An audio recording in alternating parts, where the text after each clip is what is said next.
nevertheless, I do want to thank everyone for coming, particularly our guests at the table. And I'm going to try to give some sense about why we've attempted to assemble in this way around this particular set of issues. And then hopefully this will take on a more or less spontaneous life of its own. First of all, for practical reasons, I wanted to ask everyone in the audience to try to keep the whispering and twittering and such to a minimum, simply because of the acoustics and because this is being recorded and will wind up online.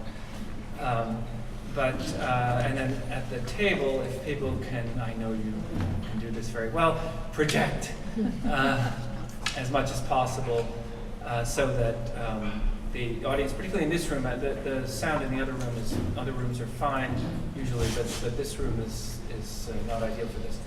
We did choose to do this in this room for very specific reasons.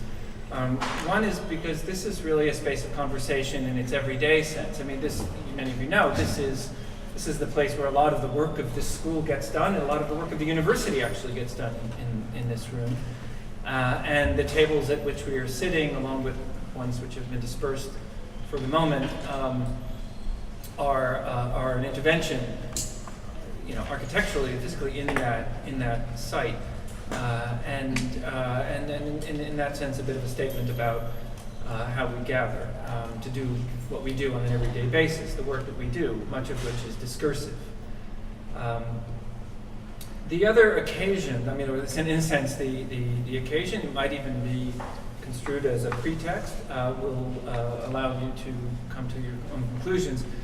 For this exhibition and its context, its wider context, is the 10th anniversary of the events of September 11, 2001, about which we have already heard a great deal over the weekend, and we're not going to try to contribute anything formally to those discussions per se. If you want to continue that, this is open, but the point is really to ask, to in a sense take that, the sort of ambiguous connotations of this strange weekend we've just experienced as a point of departure for, or maybe even let's say something off of which to deflect or bounce a conversation in a somewhat different direction. Toward that end, the sort of frame around us is the exhibition that we've assembled at the Buell Center, led primarily by Anna Kenoff, who's sitting here at the table, the program coordinator at the Buell Center and co-curator of the exhibition. And I do, again, very much want to acknowledge and thank Anna for her wide-ranging contributions to the thinking behind the exhibition and to the realization of the exhibition, along with the vast number of colleagues and students and assistants who participated, who I can't name right now for purposes of time, but you know who you are. This exhibition really stems from a long-standing collaboration which went dormant, I'd say, for maybe about 10 years between myself and some of my other colleagues here at GSAPP and David Stark and Monique Girard in the sociology department here at Columbia and the Center on Organizational Innovation that they run. David and Monique have collected an extraordinary archive of materials that you see partly displayed up in the foyer upstairs, the sort of landing of the stairs, in which you have an interactive database that collects together a pretty vast array of materials referring to the, as it were, original discussions around Ground Zero from the first couple of years, at least, after 9/11. To which we're in a sense alluding, but at the same time not referring. But what I mean by that is that David, I think, maybe can explain during the course of the discussion a little further if necessary. But the argument there, in a sense, the premise was that a certain set of conversations were at least incipient, that started to develop there, maybe even to be sort of started after some long absence in the public sphere. The first statement upstairs is the public is not a sphere, and maybe that should be a clue. That in other words were not possible under less dramatic circumstance, or at least were less visible. Many of us participated in these various discussions and have been involved to different degrees since in the actual design and production in Lower Manhattan.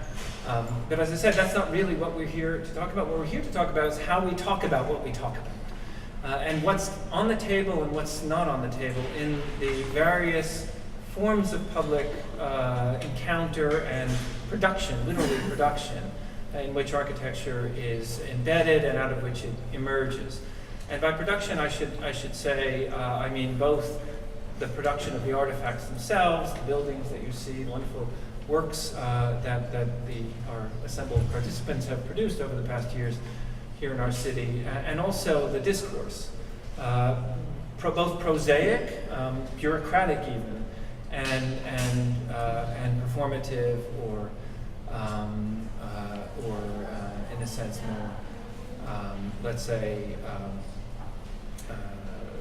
theatrical even, around which architecture and out of which architecture has emerged. So in a sense, we're sitting in the middle of two somewhat artificially divided sides of an equation that we all live in one way or the other every day, those of us in the field. And it's that kind of the meeting between these two sides partly that we're here to talk about. So it's a sort of unusual maybe way of thinking about things, buildings about which we've become familiar.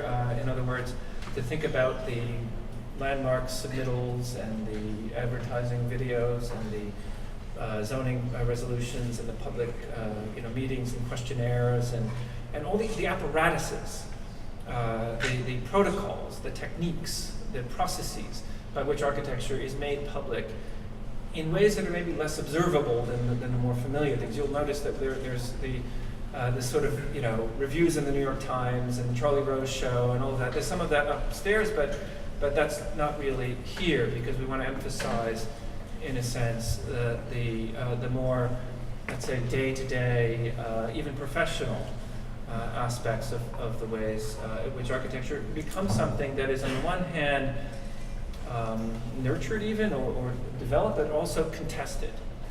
Contested quietly sometimes, and also, as I think many of our participants know in different ways, somewhat more emphatically. So that's the bigger frame. I'll just, to try to get the conversation going, I'll just say a little bit. One thing that we learned in our work with David Lanique in the first go around of this research way back when was that much of what any conversation has to do with is sort of who's in charge of the mic and how in a sense, script is written, and how things are organized around the table. So we've worked pretty hard on this, such that once I make my introductory remarks, and hopefully you're thinking about something that you might have to offer, the give and take and ebb and flow of the discussion can be less hierarchical and less sort of centrally orchestrated. The only thing I do have to ask for the purposes of audition, of being able to hear it, is that we try to speak more or less one at a time, so we don't interfere. But so I'll just read a little bit from the wall text for the exhibition that is really intended as a kind of prompt to ask the bigger questions, basically, of what have we done? I mean, that's really the question. The question is, what have we done, and what is to be done, and what could we do, what can we do, what ought we do, and most importantly, perhaps, who that we is in any case. So the statement, everything has changed, has certainly echoed across the country, around the world, in the weeks and months following September 11, 2001. I think we know that statement's efficacy in licensing unprecedented actions was felt most dramatically in other realms. I mean, this was basically a drumbeat to war, I would say. Architecture was implicitly expected to render it in material terms, and this is one of the great paradoxes, I think, around which we are circling, whether we're at ground zero or more generally in a city like New York. Nowhere was this more evident than in New York itself, where international attention suddenly focused on the architectural future of those acres downtown. And the important thing, I think, that is, I think, pretty widely represented here, and we did, I hope I should explain a little bit curatorially that in trying to select from among many, many projects, really, that were done in these years that really could have been in this show, we tried to represent widely as we could, the range of activity that has been going on. So we're not, this is not by any means exhaustive, it's representative. So from highly visible projects downtown or midtown or wherever to less visible projects in Queens or in Brooklyn or whatever different typologies, from affordable housing to luxury housing to museums and so on. So you get the sense that this is meant to be a contour, not a sort of exhaustive classification. So, but what does, in some sense, draw all this work together is this emphasis on innovation. An emphasis that was visible really in the weeks right after, or months right after 9/11, in the switch, the now famous switch from business as usual to this effusion, this kind of outpouring of ideas and competitions and so on around the site. The question, the point here is, in a sense, to interrogate that category, that sense of innovation that I think we've all, one way or the other, experienced. We've certainly experienced it pedagogically as well as professionally, in how ideas developed in schools find their way. I can point to some of my colleagues sitting here who were students in this school before they became objects of controversy downtown. And you'll meet everybody in a second.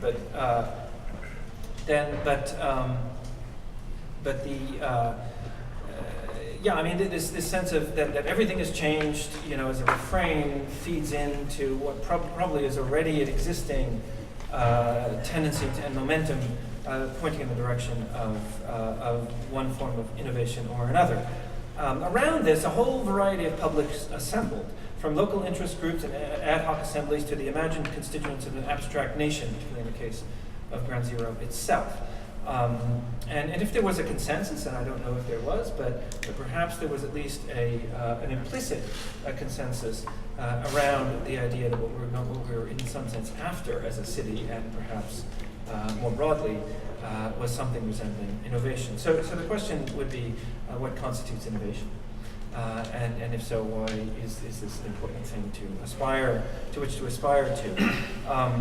To assist in those sorts of reflections, we've tried to assemble here in this exhibition evidence of architecture's status as a matter of public concern here in New York during the past decade. As I said, the exhibition juxtaposes prosaic negotiation with spectacle and invites viewers to consider the means by which shared values are constituted, in this case under this rubric of change and perhaps also innovation.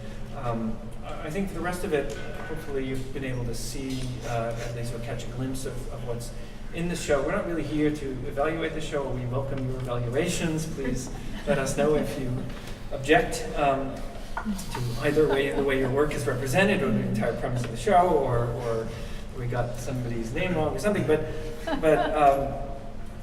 in the meantime, we're really trying to, in a sense, I think, bounce off of all of this into a bigger discussion, and kind of like, let's pretend for a minute that we got together, all of us, over drinks. No, we're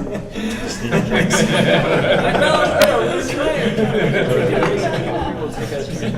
I'm the only one who drinks.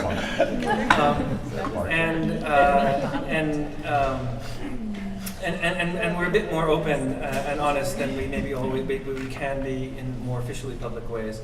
And the paradox being that this is a public event. Innovative one. Yeah.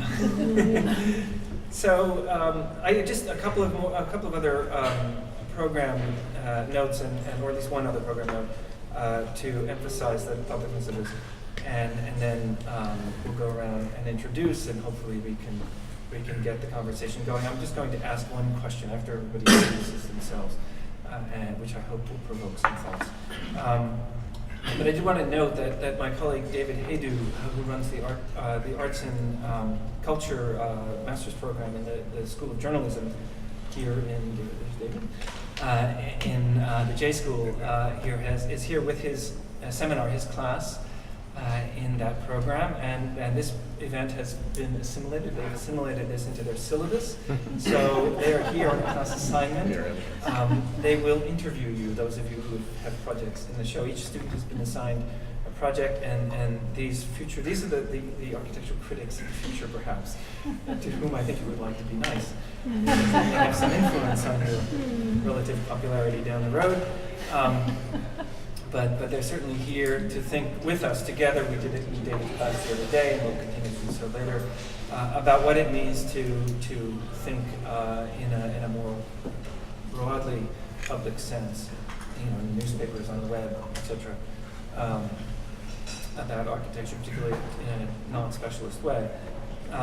But to get us going, I should also say that in the mix, we have representatives from virtually every project that's on the wall, but also colleagues from here at GSAPP who, in one way or another, have been involved with things urban and architectural in New York over these years. So I will allow everybody just quickly to introduce themselves as we go around the table. I'll start with Bob Beauregard, and then we can get going. Bob Beauregard, I'm a professor of urban planning here at GSAPP. Dan Wood, architect from WorkAC. Amale Andraos from WorkAC, also faculty at GSAPP. Gregg Pasquarelli, partner at Shop Architects. Kurgan, faculty at GSAPP. Scott Marble, partner at Marble Fairbanks and faculty at GSAPP. Marc, partner at LTL Architects and faculty here at GSAPP. David Smiley, partner at College, Architecture and Urban Studies. Florian Idenburg, I was the project architect for a new museum that I teach in the summer AAD program, and we have our own firm in Brooklyn, Solid Objectives. Henry Smith-Miller and Hawkinson, downtown. Laurie Hawkinson, faculty. Laurie Hawkinson. David Stark, Sociology Department and Director of the Center on Organizational Innovation. Anna Kanoff, Center. Leopoldo Sguera, Soma Architects Partner. Susan Rodriguez, partner at Yad Architects. Bernhard Tschumi, architect, faculty. Vishaan Chakrabarti, faculty, and probably in this context you mentioned planning director for Manhattan from 2001 to 2005. just to state full disclosure now. Just later. Responsible for half the content. Karen Fairbanks, partner at Marble Fairbanks and faculty at Barnard Architecture Department. Andrew Bernheimer, Bernheimer Architecture in Brooklyn.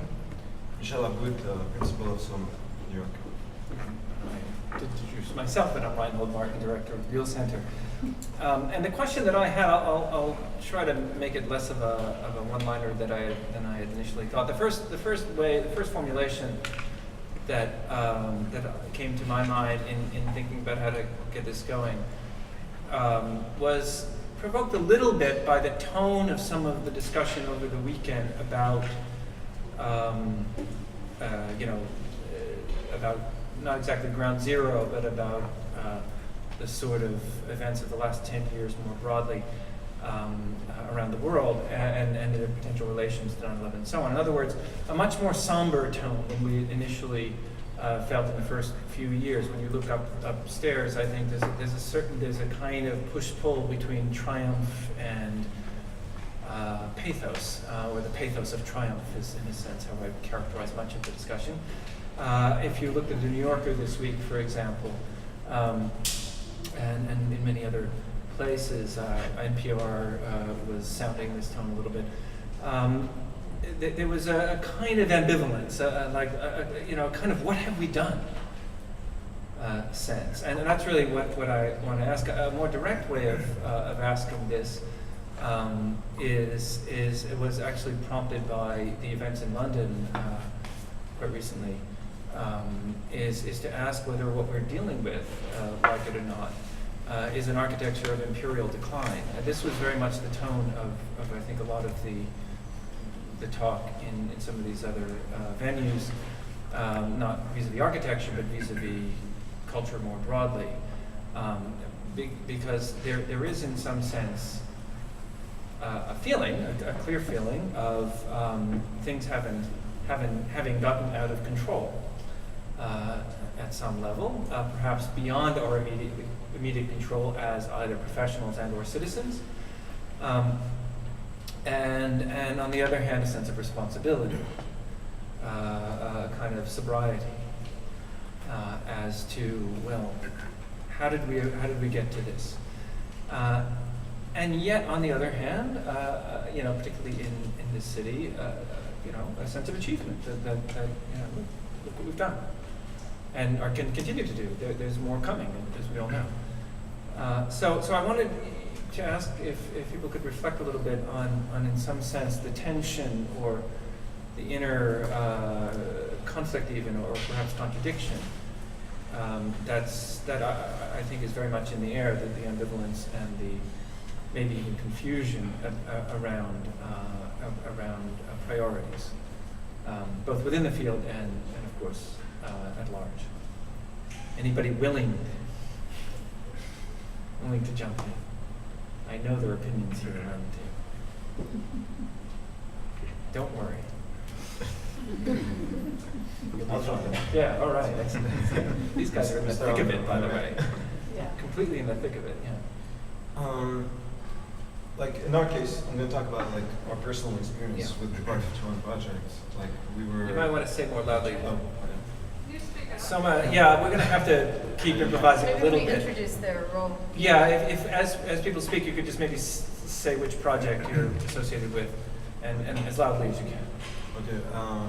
We designed the Part 51 project, which has been called by the media the Ground Zero Mosque, or the Islamic Cultural Center. The Islamic Cultural Center next to Ground Zero. On Park Place, yeah. Which is that picture over there on the left. Yeah. The frame around the project.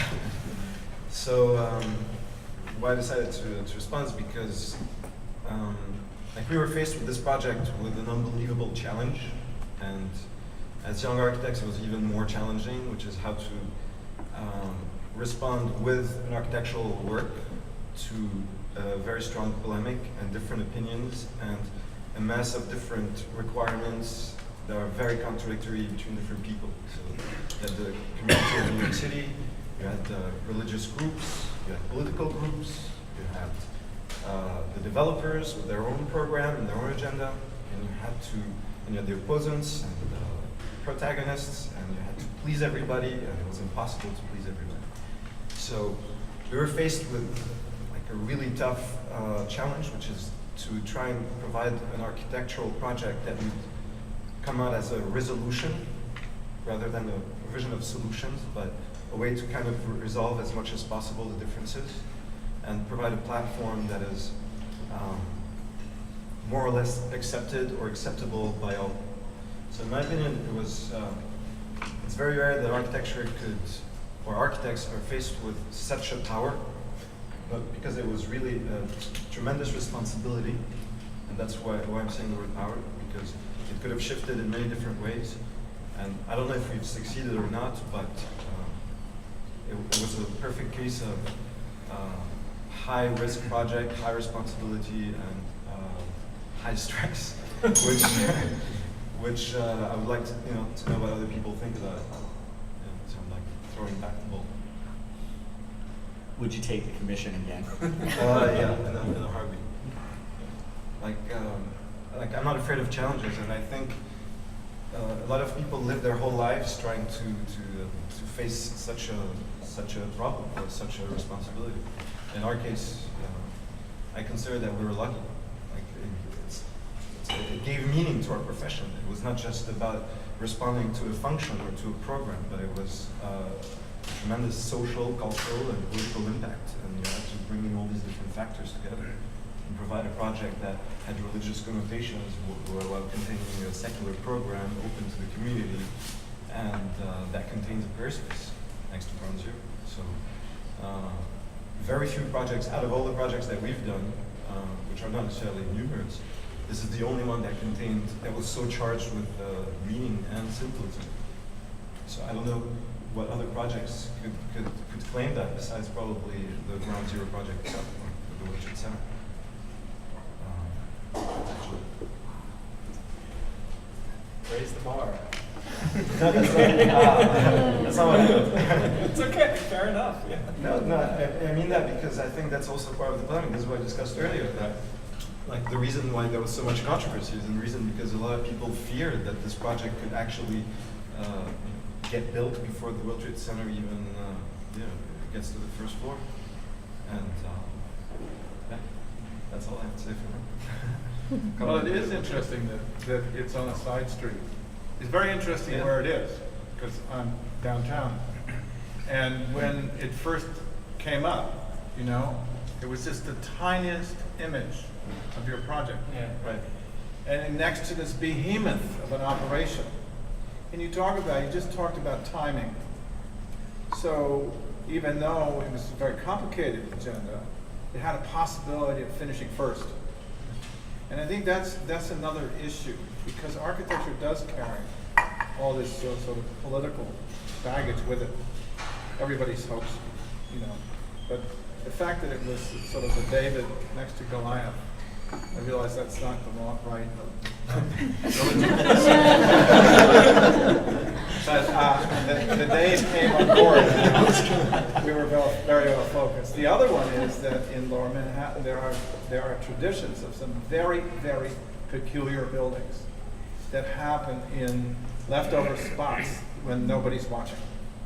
And that happens, and I think a lot of the work we see on the wall is not the most, some of these are really famous projects, but some of them are new to me, you know. And so they're springing up. They happened. And Reinhold tried to couch our argument in terms of the situation, starting with, I guess, some sense of optimism. And then, you know, how long can you be optimistic after 9/11 anyway? And so we've kind of, I think the party is more or less over. But the interesting thing about the production on the walls and the discovery of, or not the discovery, but the actual display of the apparatus, which architects don't usually talk about. I mean, we have stuff from city planning on the wall. I would never allow that, it's totally boring. But, you know, hey, people are, I guess they're interested. So I think it's terrific that your project came forward and that you were the first to speak. I think that it's true, small projects can have great mileage and actually focus our public more readily. I think your project is also the exception, and I would just, for the sake of argument, I would say nothing has changed. The decade of 9/11 is completely one of neoliberal expansion, and I have a very difficult time seeing how the place of architecture has shifted all that greatly. And I think that your project, because it is so directly tied into all of the paranoia and all of the problems, I think the rest of what we see is fine work tied into the problem of an evaporation of what we used to call a public sphere, an evaporation of funding for anything other than private development. And so I don't really see the change at all. I would disagree with you. We had a developer who wasn't looking. He was working on a project with Richard Meyer in Brooklyn, glass buildings, and he had a leftover site that he didn't care about. It was in Hell's Kitchen. It was a low rise. It was impossible to figure out how to get the kind of volume he needed to make the project work. And he was busy elsewhere. And we took a look. That was an opportunity. His lack of focus actually allowed us to see the project and work on it for a very long time. Of course, we paid ourselves for the time. But there was that moment that people were actually not focused on certain things. Allowed architectural experimentation to happen, at least in our case. Now, it didn't sell. You know, it's empty. But I'm not sure whether our optimism in the design was the problem or the whole economy, which is completely busted. So for me, I don't know what the answer to Reinhold's many questions are today. I think our whole production and the political arena and the economic situation is a very difficult thing to assess, really. And on a bad day, I feel it's my fault, I did something wrong. And on a good day, I say about somebody else.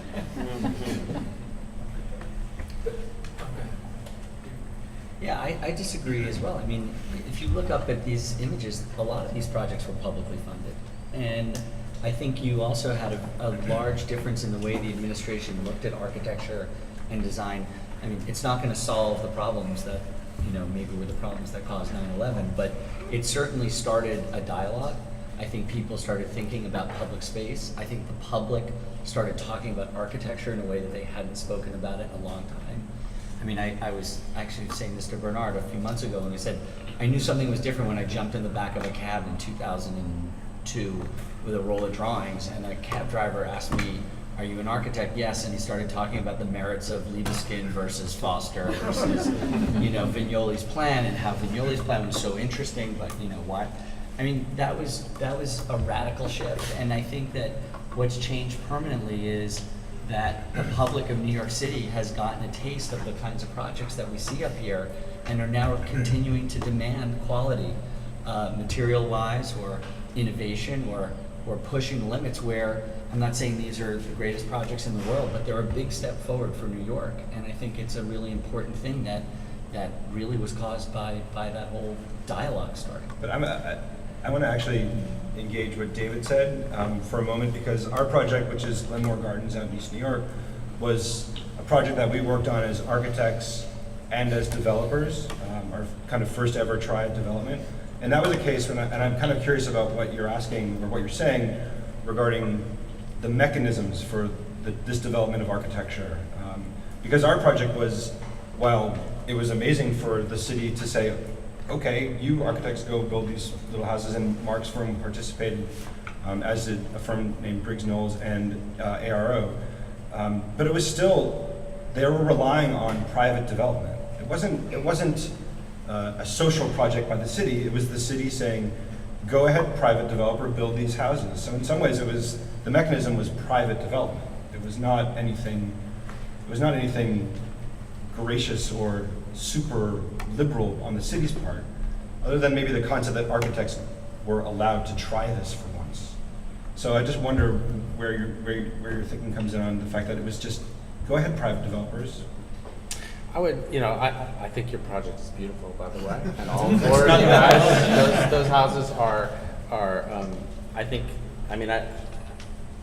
that they kind of prove my point. Yeah, that they are exceptions to the rule of increasing inequality, increasing housing inequality, the collapse of affordable housing. So maybe mine are overly broad strokes, and I'd like argument. I think that's the point of this, is to figure out how in a neoliberal economy, which is normalized and through which public discussions are in fact discussions about why the private market can do better. That's the problem. I think that started before 9/11. I think it was given incredible fuel by 9/11, because the pretense of public discussion made one's skin crawl. That the so-called public inputs, public discussion, public outreach, essentially erased the relevance of the word for me. And so I Erase the relevance of the word public, because just from personal experience, I put myself into the process. I went to the Javits mega event, and every Frankfurt School bone in my body was screaming out, interpolation, no, this is wrong. We were not given choices. We were not given options. There was 3 choices. You had a vote of A, B, or C. It was appalling. And I think the whole charade of publicness around this event is just, I was crying then, and I'm still crying. It's just, so. But you're talking specifically about. Well, I'm thinking that, yes, it grew out of the ground zero debates, but that's why I look at this and I say, I don't really see how anything has changed in terms of economic development processes. No, I appreciate the idea that perhaps there's more public discussion. But again, I'm looking for the joint between some notion of this broad discussion and not being a practicing architect. I'm looking for that joint to see how in this work or this kind of work, that joint between what I consider to be this kind of public mirage with some kind of progressive steps in the work. I'm looking for that. I'm begging. How about a friendly amendment? Okay. Which is that there has been greater emphasis upon public space in the cities of the United States, but it wasn't 9/11. It wasn't 9/11. If you look at the history of the development of cities in the late 20th century, what you see is a flight from the cities, a kind of negative image towards the cities up through the 50s and the 60s, into the 70s, with the fiscal crisis of the 70s. And then you begin to see the shift. And the cities begin to think more and more about tapping into tourism for economic development. Into the 80s, as local governments and developers begin to see the importance of downtown housing and begin to draw the middle class and, Laurie, the empty nesters and the people who are listed on that publicity page, which related to the building. With the emphasis upon downtown housing, you see the shift in the crime rates, in particular, which are very important. For whatever reason that happened, it wasn't Rudy Giuliani, but he takes credit for it, right? You see the shift in the crime rates, and the city becomes more inviting. And it becomes more inviting as a place of tourism, as a place for a certain affluent middle class. And that's when those public spaces begin to open up. And that's when the governments and developers begin to see that the public spaces are very useful to them in many ways. I mean, the head of this, Amanda Burden is just, very much focused on this. She's trying to create a city of public spaces, mainly for the middle class, but for others as well. And I think she's part of this kind of historical moment. But for me, it's not 9/11. One of the things, though, I find sort of discouraging as a different sense is the sort of patterning, because I think if there's a collector, a grand public space like the High Line, which is sort of engendered a huge amount of development around it, that sort of collects it and absorbs it into a district. But much of what we're seeing on the wall, the project that we're involved in was with Common Ground Community, and they're one-offs. The scalability of them is, and the amount of energy that each one of these projects, the bureaucratic energy, the design energy, the innovation to get around all the, it's sort of interesting, all these 8.5 by 11 pieces of paper that we all sort of got by fax or, if these started long enough ago. But the fact is 217 units for individuals, for Common Ground Community that took 7 years to build, and how many millions of dollars. I mean, it should have been 21,700. I mean, it should have been much more. And, and it's also what Henry was talking about is these sites that are sort of left derelict. This one, for instance, different than Hell's Kitchen, was in Brooklyn with 3 subway lines underneath it, that finally realizing that nobody else would build on it. So again, that's not something that, the only reason it actually, looks cool is it was it's a lot cheaper to make a glass wall out of recycled panelized glass than it was to do what HPD wanted, which was a masonry wall with double hung windows. So I imagine that each one of these projects each have their own kind of what it would have been if it hadn't been really complicated. But how do you make that have a bigger pattern? And I don't think we're seeing those kind of patterns, except about public space that collect it. I think the aggressive nature of the work on the wall in the context of the city and the amount of effort that went into these projects and the fact that maybe they weren't the central focus, some of them were, bespeaks to this innovation, the second part of this. And we're a small firm, but we looked at a site that you could build no higher than 6 stories, low-rise, high-density. Who ever heard of that in New York City? That's the kind of Rotterdam model. And but the opportunity was there. So I said the developer wasn't watching. And there's all kinds of design excellence in the real sense of a total integrated idea about how to cope with the market. Like Bernard's building, I drive by it all the time, you know? It's a whole symbol for the neighborhood. And it was cheap, right? So this was, I think, a time for opportunities. And people really got behind it and found different ways, different materials. The question, I guess, is It how wasn't does, cheap, right? but how does that, It's not cheap.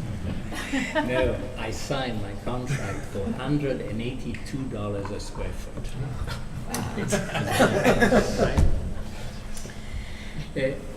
Let me just, the title says Public Matters. And I came to this city 35 years ago, not because of work, not because of Columbia University, simply because I liked the city.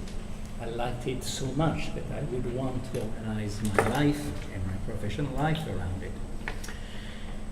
10 years ago, when I was having friends coming over, and they would ask me, what do you suggest I go and see? What new buildings are there? And I had a real hard time. I didn't know what to tell them, right? So as we discussed one day, we told them, go to Grand Central. Great, okay. So something has happened, undoubtedly. And it's not only the building themselves, that's also the developers.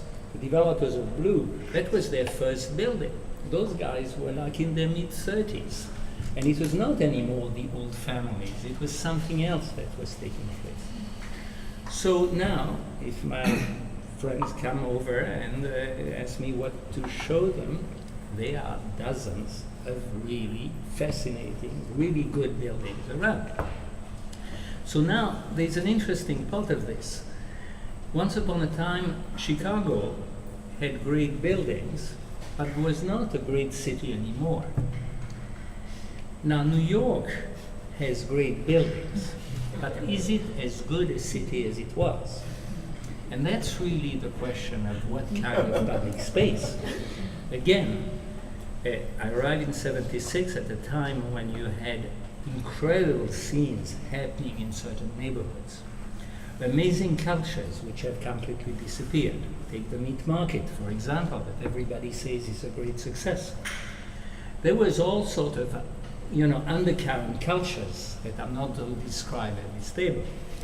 But they were really an unusual culture that I could not find in any other city in the world.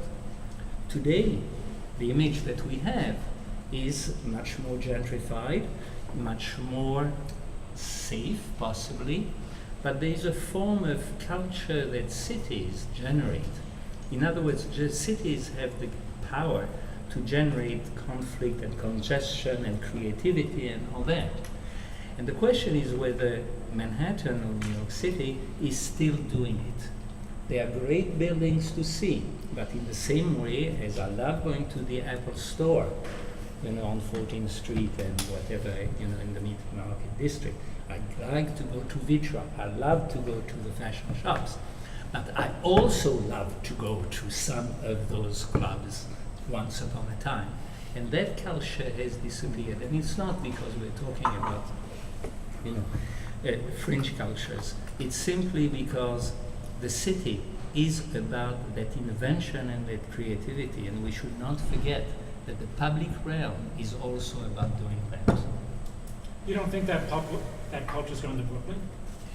Yes, it has, but without the density and with far less of the obsessive, intensity that it's once upon a had. I'm not necessarily saying that, one is good, one is bad. It addresses a different crowd, but also it's a different novel, it's a different movie. And I think they are also But is this a typical New York phenomenon, or is this happening globally? Like, for instance, very good point. In Amsterdam, you can't smoke a cigarette anymore in a coffee shop. You can still smoke marijuana, but you're not allowed to I smoke think anymore. the point that you're making is absolutely correct. It's much wider than New York City. Yes. But Bernard, I'm curious, who advocates for those types of spaces? I mean, isn't that the kind of catch-22? I mean, New York has made it's changed a lot, let's say in the last 10 to 20 years, through zoning changes and a lot of development, and a lot of experimentation. I guess your client, first building, they didn't know what they were doing, which probably opened up opportunities. So the kind of urban texture that you're describing that is gone now, who advocates for that? In other words, is it inevitable that that will just disappear when these kind of buildings start showing up? Or is there some way to sort of maintain that and still have the kind of innovative development that we see on the wall? I think you just asked the right question. You see, when a club called Mothers is replaced by Diane von Furstenberg, then something really changes, right? And it doesn't go to Brooklyn. It's not in Brooklyn. It's gone. And hence, I think the point that you're making is that a certain development of a middle-of-the-road culture is no culture at all. It's just a commercial comfort, which we all appreciate. And as I said, I love going to Vitra. So, the question is, again, cities are there to also generate conflict and contradictions. And we should not congratulate ourselves for having erased it from Manhattan. Yeah, so if I could just build on this a little, I mean, along the lines of disclosure, I think one of the hardest parts of the Highline rezoning was it absolutely required the rezoning of the Roxy. Right, and so this kind of landmark institution, and that you only sort of hope that the Roxy ended up somewhere else in New York City, and it still exists with 22-year-olds roller skating to Blondie.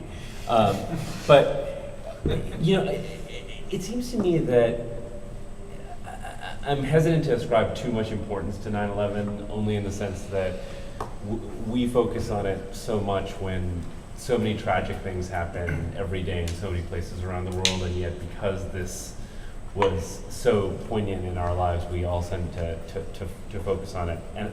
But I do think one of the impacts that 9/11 had, and it's associated with this point that Gregg is bringing up with the sort of cab driver and subway conversations about architects and so forth, is somehow 9/11 seemed to make the Hudson River wider. It seemed to somehow actually distance us from mainland America a little more, I would argue, as a city, and actually bring us slightly closer to what many other sort of leading world cities are, and I'm going to use that term very carefully. In London, if you go to the Square Mile, you don't find the kinds of people that you're talking about either, right? And so, but what you do hopefully find is that those cultures are in Clerkenwell, and they're across the river, and and I do think that it's important to sort of look at the full picture of the 5 boroughs and say, well, yes, Manhattan has shifted, and in some ways it's become more like our European counterparts. If you look at the High Line, if you look at the architecture, if you look at the public spaces and so forth, right?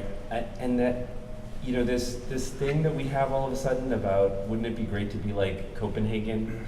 Or, not that I think we'll ever be like Copenhagen. You only hope that somehow that Mott Haven is somehow picking up the slack of what we're losing in the heart of Manhattan, right? And that simultaneously we don't focus so much on Copenhagen and think about the fact that we're actually a hell of a lot more like Hong Kong and Tokyo than we are Copenhagen or Amsterdam. I have a question that's based on the work that we did making this archive of civic assemblies and architecture and its relation to its publics. And one of the things that we found was, of course, that there was this extraordinary exuberance among both the public and architects. And we could see it among architects, I think, for 2 reasons. So the first is one that Gregg alluded to, which is that architecture was done in front of the public. Architects became public figures.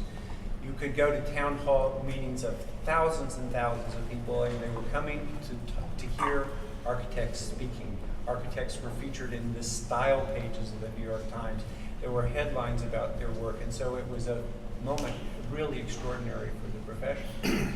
But we also found, and you can see in that archive, that we think it was a period of extraordinary exuberance for architecture, because architects were not just doing things in front of the public, but also in new ways with their public.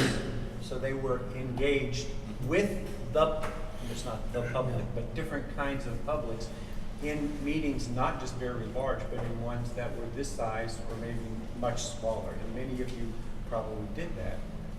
Now, my question is, I mean, maybe or maybe not the period of exuberance of architects being a profession that is, you know, in front of the public and does wonderful, spectacular things has ended or not ended. But is there something different now about the relationship between architecture and its publics, in that sense of not just doing things in public, but doing things with publics in this kind of hands-on engagement?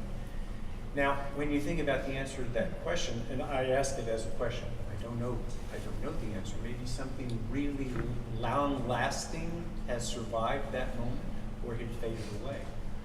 One possibility is it faded away not only because of, from the standpoint of architects, but also of aspects of the public who are not as engaged, who, because maybe the work is not front and center and in the headlines, is not as sort of motivated or skilled and able because people in New York develop skills of being able to talk with each other about matters that were both public and architectural. So my question is, do you see in your own work and that of your colleagues a different or not different engagement with your publics? Can I just say one thing? You know, on the East River waterfront, we did 117 public meetings. 117 public meetings that I personally went to over 5 years at every scale, from hundreds of people down to 5 or 10 people. And that was the only way we were able to get a 1.8 mile esplanade that touched in 7 different neighborhoods to get some kind of cohesiveness, was that incredible engagement. And we thought what we were doing at the time was a sort of one-off, and this was a very unusual situation, and it was so charged with everything from the rebuilding of Lower Manhattan and the complete use of public funds to do it.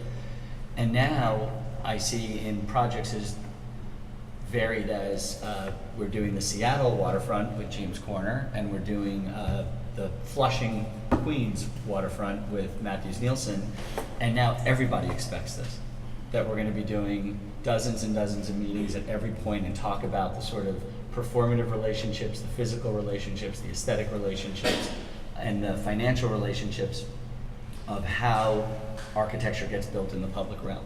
Is that positive or negative? I think it's positive. I believe it's a pain in the ass for me personally, but I think it's really positive.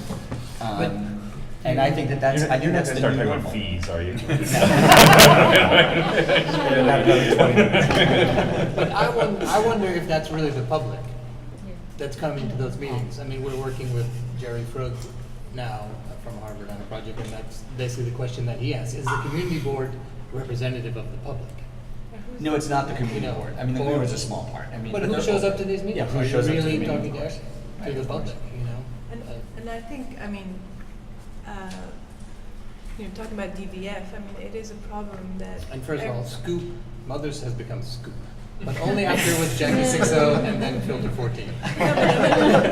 We were always meatpacking. But is the question that all this work, all these meetings, could have been used to do something else than this? I mean, all this energy. I mean, you're the only one who mentioned power, right? I mean, I don't know. We feel extremely powerless. I mean, you are representing a culture that's emerging, whereas, somehow September 11, the Ground Zero competitions were unable to represent the issues, and it turned out to be this disaster. And so there's this, it's not just that it's going to be built faster, it's that you have this kind of culture. I mean, I'm picking up on your Imperial decline. I mean, this kind of like rise of one civilization, you know, a young architect just representing all these issues, and then we unable to represent anything on ground zero. I mean, and then we spend all this energy and effort gentrifying. I mean, that's why we're involved in. I mean, it's really complicated. I mean, don't you? I sometimes wish we had more opportunities to work with the public that's more interesting than the public that we have. Even if what we're doing can, you know, gain scale or be more beautiful, or, you know, it's, I don't know. So I think that's why the exception is so strong here, I think. So I think there's the public process and there's the more informal public perception of things. And I think those are very distinct, keep that away, very distinctly different things. I think the public process was set up a long time ago. And I think there are a lot of people, given the economy, who don't have quite as much to do, who start to get into this public process and, you know, who start to really cannibalize, I think, maybe the good intention of it to engage people authentically, but probably a bad word to use. But I think that the issue of, you know, I guess the future of the audience as being the press and trying to, how do you capture the energy and enthusiasm, I mean, that's a very different thing. You know, I guess there's somewhere in between where this public process is captured in the press and rendered and, you know, sent out into the world. But I think that the public process is broken. I mean, it is back to just the energy, whether it's the governmental review processes that are put in place, the design excellence process that now is trying to be copied in this city from the federal one, which is really awful. We're all, many of us, involved in it as both architects and peers, and it's really makes no sense. I mean, so what is the word public, I think, is very fractured. And so, you know, the government, you know, the public process, I don't think the public, actually, why is this is really interesting, is that the public process is really quite unpleasant, and it's not about innovation. And it's really about what you're seeing. It means that even small offices, large offices, have to commit huge amounts of time to just kind of getting through it to try to pull it off. And, you know, is it different in Copenhagen? I don't know. I haven't done a building there. Yeah, but it's becoming worse and worse, and then we get into the issue of 9/11, which I think is quite real, is about safety and security. And so that you add that layer onto that, and the ability to review and analyze you know, what are you putting forth? These are all fairly significant buildings. How are they going to be, you know, those within them be protected? How, you know, it's very, I think it is out of control. Can I add something to that? So I sat through, Michel and I sat through a lot of these meetings for the Part 51. So going from, you know, the community board, which didn't ask us one question. What, are you fascist? Are you communist? Are you radical terrorist? Are you nothing? Just, we like it, we want the money, basically, right? For our community board. And then to Pamela Geller screaming at you, yelling at you, kind of, we're not going to have this here in our face. Are there stars of David's falling off your facade? I mean, crazy people, crazy talk. So there is a missing in-between area between, you know, the people that are Pamela Gellers and then the people that are just approved. We didn't even ask you what's in your building, but approved. So there is, I think the public realm is just as fake as the whole World Trade Center composition. There is no in between of like what really affects what's getting built. I think it's, I don't know if it's Imperial decline or whatever it is, but the development of this city and other cities is kind of run by other things. So I agree with. You know, are you saying that the public process is broken? Yeah. I would tend to agree with you. If you look at what's on our wall, we went to the community board and they said, you can't have any cars in your building. You can only have 4 parking spaces. We have 83 units. Then we upped the ante. We went to Scott Stringer in the room without windows. The sunshine law doesn't work there. And he said, "You're crazy, you're not getting any spaces." You know, we thought, okay, we're on our way, this is very, so finally we went in front of all the commissioners. And I think Sinek, one of the commissioners, he said, "You know, this is ridiculous. There are 83 units that you own in this building. You should be able to park in the building." So at that moment, somebody made a reasonable decision. The process is old. It needs to be re-examined. I think it is a problem we carried around, we got on our way. But in the end, there was, at least in our case, and that's thanks to people like Amanda and the commissioners who are still thinking pretty clearly about the overall picture. If the process, you say the process is broken, that implies that at some point it wasn't broken. Or is the process like it always was? Just failed. Does it just get fails in different ways? It's never been perfect. What, 50 years ago, there were probably far bigger problems than we have now. They were just different, and some of the problems that we're encountering now are new. So I wonder, again, I've been practicing in New York for, as a sole practitioner for 13, or as a partner in a sole practitioner for 13 years. So I don't have the experience of what New York was like in 1978 or 1982 or 1989. I have an experience that started when the recession of the early 90s ended. Building anything. The recession ended, it emerged, and with a big boom, and then a kind of 9/11, and a cutback, and then another boom. So my experience is really strange, probably, until 3 years ago, a cataclysm. So it's very strange. But if it's broken now, when was it not broken, and what does that mean? So that I can compare it to something that wasn't broken, because I don't know what it. I'm just curious. I'm really curious. I wanted to try something out for a Can I just minute. say something? Okay. Yeah, just because I want to bring it back to the question that that David asked, because you were asking, did something different happen during 9/11 that set I don't know an example for what's going on now in terms of all these beautiful new buildings that have gotten built in the city. And I agree, it's because of the new administration, not so much because of 9/11. But 9/11 was this incredible moment for architects. Number one, because the crisis had to do with architecture. And so for the first time, for this whatever, that is 15 minutes, whatever you want to call them, architects really got together. And I have never been in a meeting, where I know a lot of people around this table were at those meetings where there were 50 architects talking to each other about architecture. And I don't actually hate what's happened at, on Ground Zero.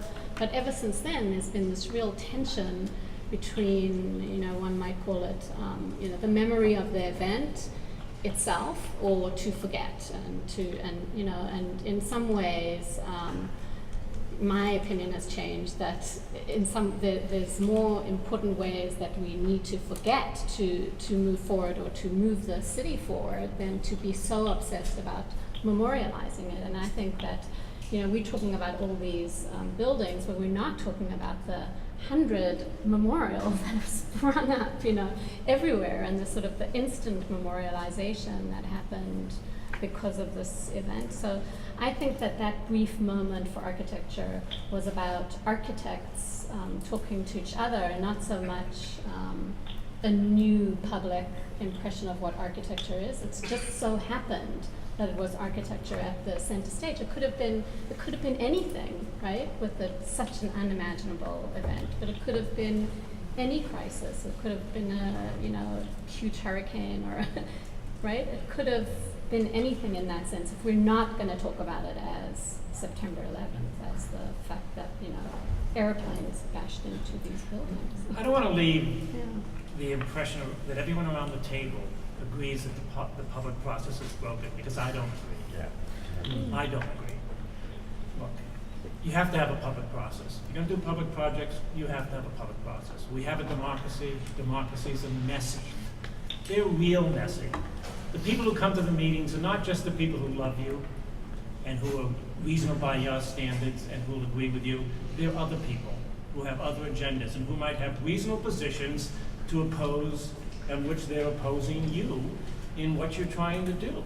or they might have other agendas, but that's the nature of the process. It's a messy process. Can I ask a question? And I think too, just to kind of add on to that for a minute, I think too that in a broader sense in the United States, yes, we are in a moment when there's a lot of rhetoric, and there's a lot of nasty rhetoric, and a lot of oppositional thinking. But I don't think that has to do with necessarily with the public process of trying to have a public process at the local level, trying to have democracy. Forgive my candor, but I don't understand what it means when you say, or when anyone says, a public project in New York City, like in opposition to a public project in Europe, for example, which is funded or organized as a competition, for example, by the state or by governmental agencies, by the public and for the public. In opposition to New York City, which is privately owned. Every land is privately owned, and every project is developed by a private developer. And that library? That's not true. Yeah, well, okay, not most, including we have Ground to Zero. pursue Because this is, in my opinion, this is at the core of the failure of the process. Like, why is a project like Ground Zero, which, like you just said, has put architects on their 15 minutes of fame or on the scene, has right after that witnessed the absolute failure of that process, where the architect has been removed and the developer has taken over, a privately owned developer, and without any more like input or any more power by the public to control what's going on. The public didn't remove those architects. Yeah. Something else happened behind the scenes that I don't understand, and those architects were removed. But that's the public didn't do it. All right, but let's talk about money. Let's talk about money for a minute. The public didn't stop it Because either. The public didn't stop it. Because they can't. Yeah. This is we're circling around money, really, and I We're circling around democracy. right, but let's just talk about money for a minute, and then we can get back to whatever we imagine democracy to be. And yeah, big circle. Because I do, I'll take some responsibility for this, because it's actually true that there are actually, as others have, no. But I want to sharpen the point and the problem in a way, if I can. That not all the projects in the show are privately developed. However, there is a majority, and that we in making these choices, we felt that was more or less reflective of the general pattern that we're seeing. And I think many of you who are doing publicly funded projects have also done quite a bit of work with developers. So, number one, it's possible to argue, I think I would argue this more emphatically than anything else related to 9/11, that what emerged culturally out of 9/11 was the reification, the fetishization really of the figure of the developer. Larry Silverstein, I mean, this was in the works already, but it speaks to David's point and other things, that he became a star.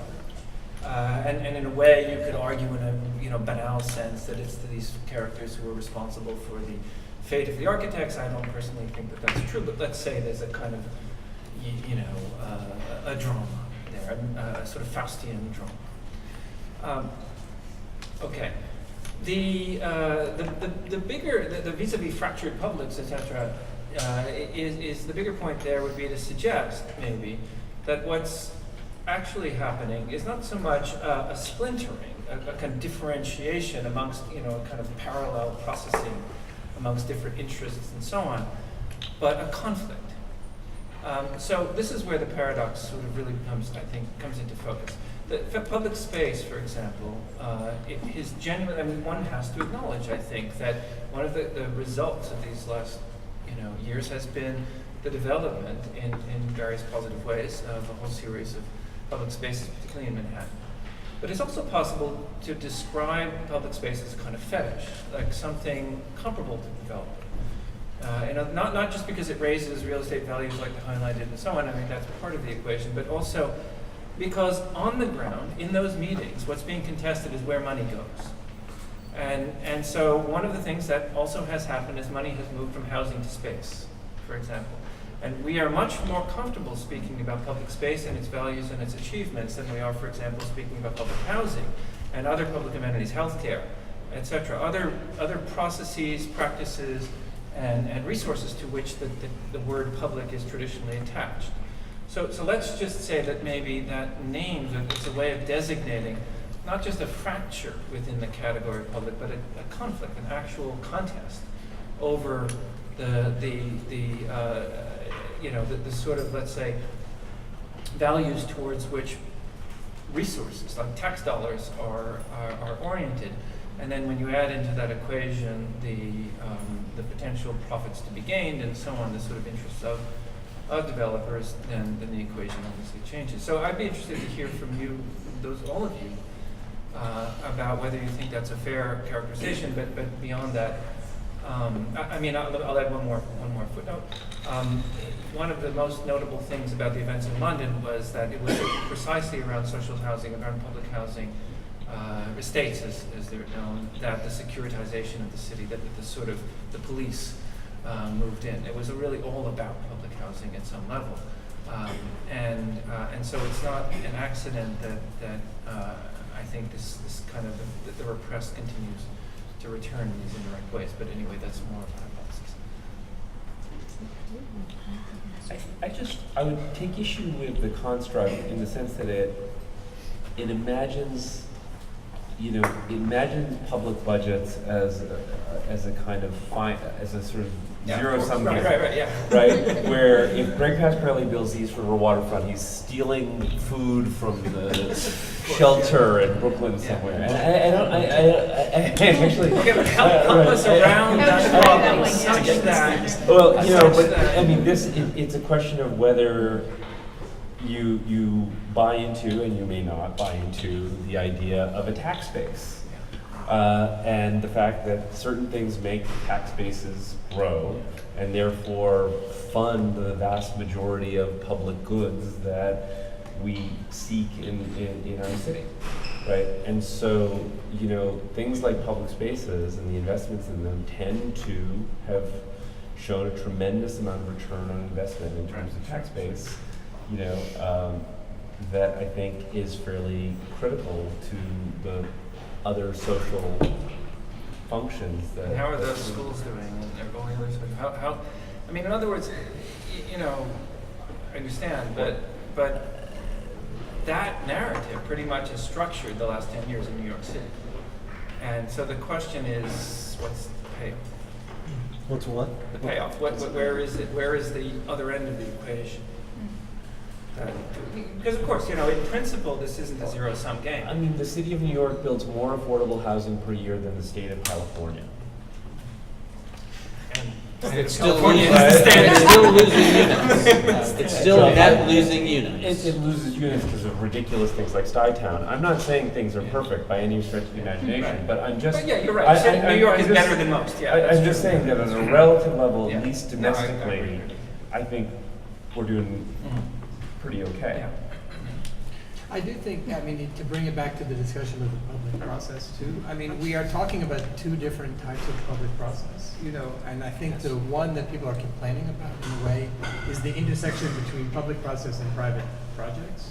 That's when you really have these community board meetings where really the discussion does become about parking, or, it's not about huge issues about how you want your city to be, or whether you feel represented by, it becomes about, whether it's 4 parking spaces or 10 parking spaces.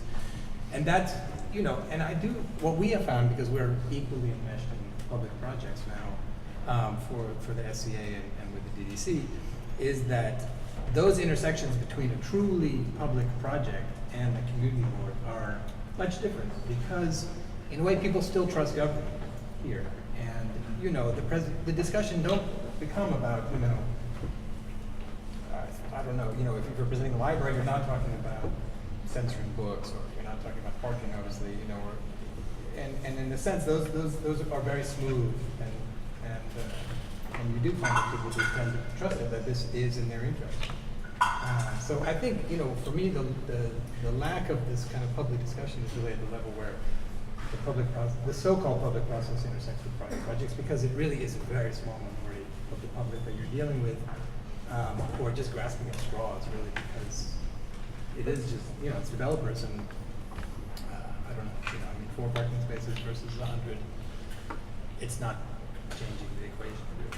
But Reinhold, you're asking whether one can leverage other things along, maybe that's Well, that's, yeah. you know, one way to along put it, with yeah. that public space? Are there other things that could be leveraged as value, like schools or like public housing? I mean, could those things be kind of brought along, or in other words, could those be thought of together with, I mean, that's one way to see this, as part of value. Right, but you could imagine in a If public that's, meeting, if someone. that's the way it's, Right. I mean, Vishaan's kind of definition. Well, the Gary project Enough. that's in the show has a There's a public school, school. yeah, there's a Wow. school, yeah, yeah. Now, ironically, Yeah. that is probably the least designed building Yeah, yeah. Gary's ever done. Well, he didn't design your school. Oh, thank you. Yeah, He it did. wasn't his idea to put the school Well, in you it know, either. Yeah. that sets the tone, that certain projects will have the focus of a brilliant architect and others will just be meat and potatoes, right?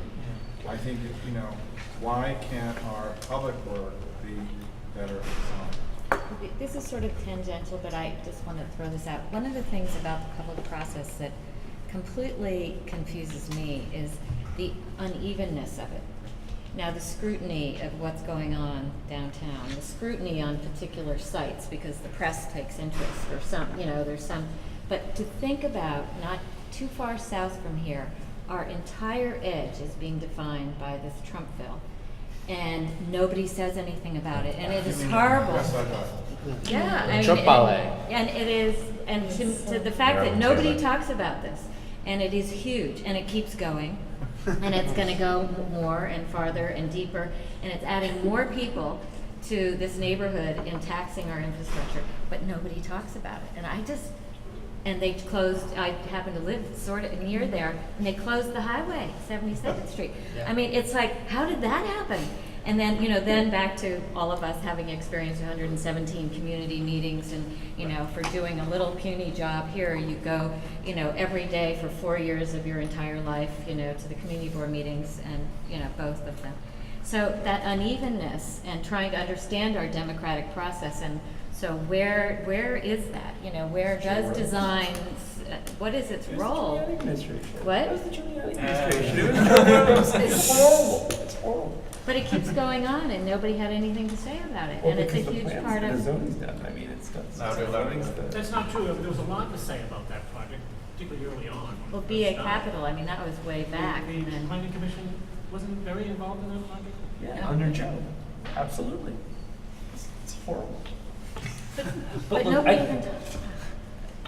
Yeah, Laurie, I just want to go back to your point about this leveraging public spaces and plans for other things like affordable housing and schools. I mean, it's kind of my favorite point to pick on. If you look at the High Line, 4,500 units of housing were supposed to be generated along the High Line, the rezoning, right? About half of those have come online. A little less than 30% were supposed to be affordable housing, right? Most of that didn't come to fruition because what was typical in the New York marketplace back then is it was supposed to be rental housing, and most of it's condos. And the nice architecture that makes it to all the magazines that are built by the cool 30-year-old developers are the luxury condos. And the ugly buildings that are built by the old line developers who like to build rentals have affordable housing in them. Right? And so I just, you know, for all of us who are architects, we have a serious problem we've got to solve here. Right? I mean, this is, and we have to look in the mirror a bit. Wait. Right. Is it because, Why is it Because that the budgets are- old line, you know, rental developers don't hire the trendy young 30-year-olds? Because the budgets are killer. You No, can't. that's not the reason. I don't think it's. Common Ground proved with Susanna's project that they can build a rental property affordable with design. So Right. why aren't more people doing it? Because it's not. Common Ground does so many pro bono architects. It's unbelievable. I know, but it's taking a not-for-profit to do that. I think part of the discussion though has to do with deal making. Okay, one at a time. Deal making. Leveraging or deal making is dangerous territory because we're architects. But we're talking about per project deals which have utterly unpublic, unpredictable outcomes. So we are reduced to kind of marketing agents if it becomes that, because the money is now only designated, this project will pay for that project. That is the collapse of the public the larger public sphere model in which there was a program for affordable housing that didn't tie it, you build this here, you get that there. It's that deal-making aspect that goes back to the 70s, really, in zoning. That is perhaps the beginning of the defeat of we need affordable housing, how do we do it at a citywide level, not on a project basis. I think that has a lot to do with the privatization, even in public work. The privatization happens by even in publicly funded work, by having a certain project paid for by another particular project that fares well, a park paying for that. That breaking down of the city into developable units is part of I think the collapse of a citywide recognition of its needs and an addressing of those needs. It's a very simple formula. I mean, right now, it's horrifying for me to say this, but we're working on 2.7 million square feet of affordable housing in the city, in 5 towers. And the problem is that it's just a very simple formula, which is there's X amount of revenue that comes out of the building, and there's X amount that the banks are willing to fund with that amount of revenue, and you take the land cost and the construction costs, and basically the last thing that gets squeezed out is any good design. I mean, we are struggling. We've got 2 parallel teams working on this modular concept to see if there's a way to build a 40 or 50-story modular building, because by keeping it in the factory, we can control the costs in a lot better way than we can out in the field. And it's really hard. I mean, we've been working on it. I've got 3 separate teams, 25 people working on this day and night for a year, with developers who are like, I want a good building. Supportive developers, build me the best building you possibly can, but here's the budget. So and it's almost impossible. Is it the construction industry that makes It's it the possible? construction. I'm going to blame the construction industry, and first the bankers, and second the construction industry.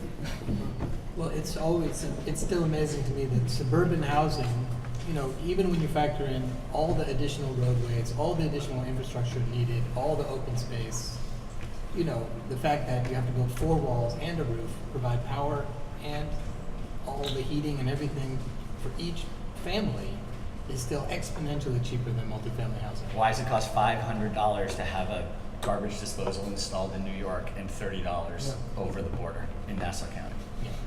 Why does it cost $850 to put a duplex outlet in Kennedy Airport? $850 per outlet. It's cheaper than the standard answer, but you know the Maybe it's answer. somewhere in between, because in some places people aren't being paid what they should be. Yeah, right. I'm not saying it's In Nassau County? It ain't exactly Shanghai. I mean. Okay, but let's roll up the sleeves and say, okay, what can be done about this? I gotta go to the bar. You're welcome to. I think Gregg has put his finger right on it.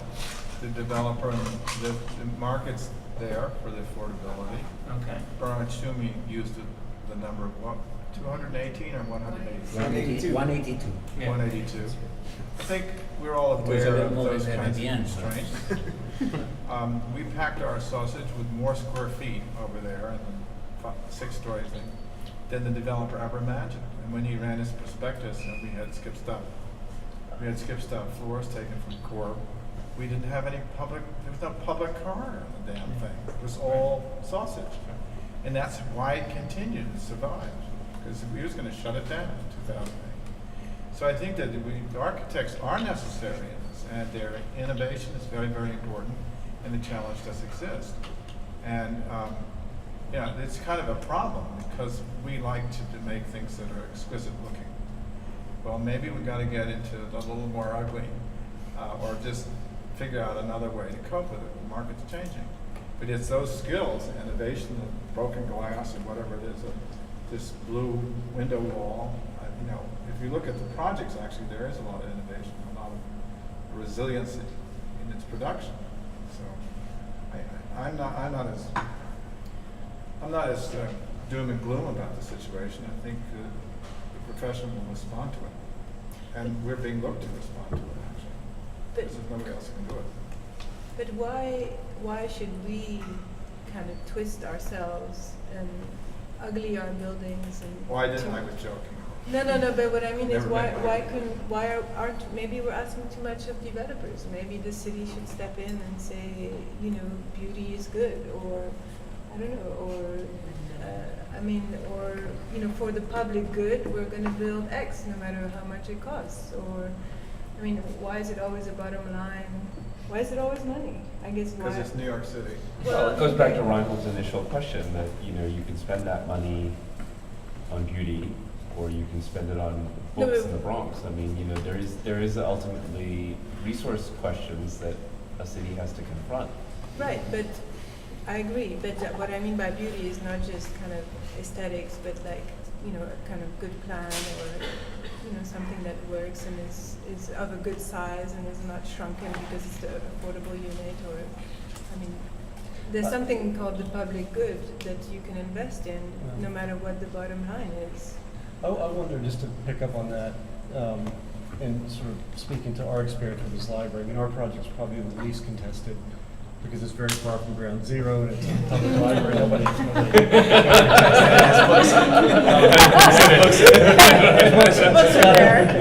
You can steal from anyone.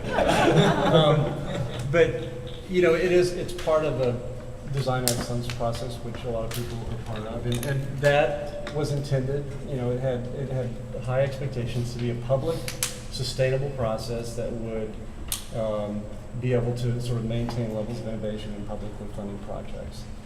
And you know, we've been working on that project for 6 years, and it's still not complete. But one of the things that we've kind of become interested in, honestly, is just the process itself. In other words, the building is going to get built at some point, but the process in some ways is more important than the building. Because if that kind of public process can be improved and sustained, I mean, that could go a long way toward, you know, sort of maintaining a sustainable model to where public money can be used to build innovative projects.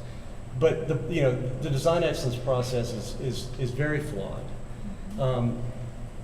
And we have actually tried to sort of, you know, talk to the DDC, talk to people, and try to say, this is what we think could be done better here. And nobody wants to listen, honestly. But I wonder whether, you know, as a group, as architects, you know, do we put some of our effort into that? In other words, not focus so much on just getting our buildings built, but focus on improving the process to where you don't get involved and you do it one time and then you stop doing it because you've lost so much money you just simply can't do it over and over again. In other words, I think there's no reason why that kind of process can't work and why it can't be sustainable. There's just no reason. I mean, there's very identifiable things you can do to improve it.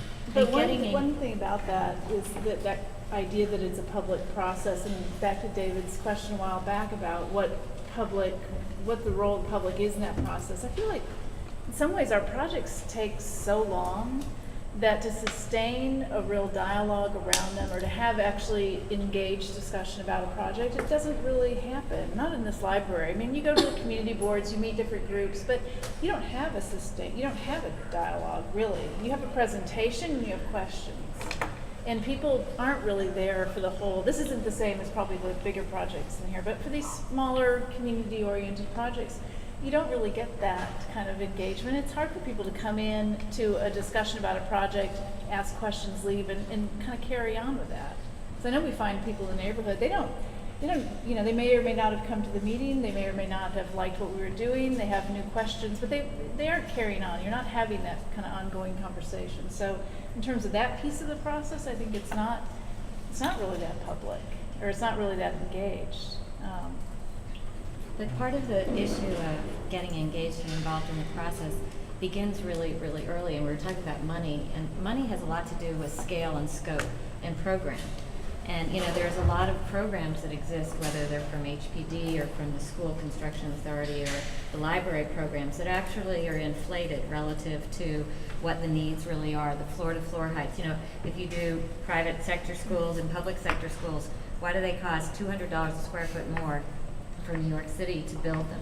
They're not more sustainable, their mechanical systems aren't more, you know, green or anything. So, I mean, I think there's some real, you know, at the federal level, it's even worse, where, you know, huge issues of, you know, data points and metrics and all that kind of stuff. But the thing they're not questioning is what's being built and whether it's actually really needed. I mean, housing is kind of an obvious one. But, you know, I do think that there's a lot of a need to rethink, you know, back to the question of the process, the public process. I don't think it's just about how we're being reviewed. You know, is it pretty? Is it, you know, that's where we get rendered sort of ineffective, I think. But to be actually curious about the whole enterprise of what goes and gets put into that, which, you know, I think, you know, when you read all of this, you're dealt a hand of cards that is really, okay, I'm going to do the best with it. You're dealt sites that make no sense, that they add a premium of X million dollars because you have to cantilever a building over a subway, you know, on 20-foot deep trusses and add $7 million to the job, you know, and somebody's got to cover the bill.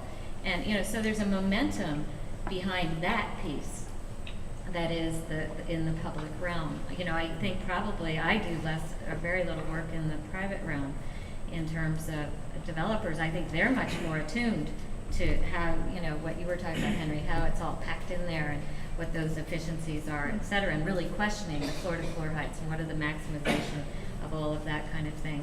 But it does get kind of, you know, it's somewhat tedious, and who wants to invest that kind of time into these kind of evaluations? But they underlie really giving us greater liberty to make architecture that is, you know, whole from its program to the overall identity, you know, and I think we're seeing a lot of things that explore some really interesting issues of identity, but I think if we went down into it, there's also a lot of innovation in terms of program and, you know, how to recast what we're being asked to do, and that takes a ton of energy and a big battle, you know, on a daily basis.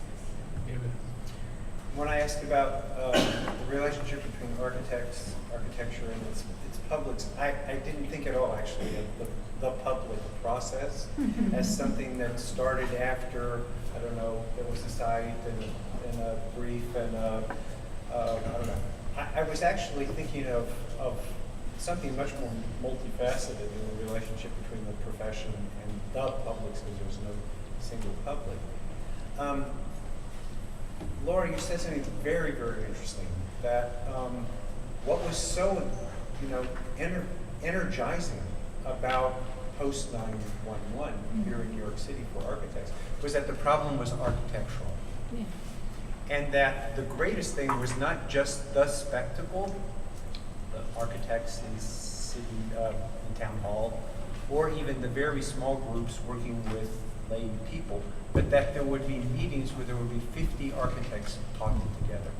My question is, why are some things so obviously and easily made architectural problems and other things aren't? Why aren't many problems defined by you, as I'm the social scientist, as architectural, like public housing, like education, like, I don't know, education very broadly, museums and other things, all kinds of things, that not for me to think of, but for you to think of, where you say, this is our relationship to our public, we are proactive, and 50 of us are going to sit down together and talk about it and figure out what our relationship to the public is, because a matter like public housing is an architectural problem, or other kinds of things. I like the way the second part of what you said much better than the first part.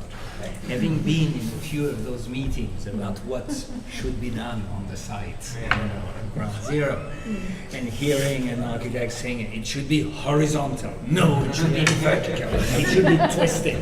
It's a sectional problem. It's not a plan problem. You know, I felt somehow embarrassed among my fellow architects.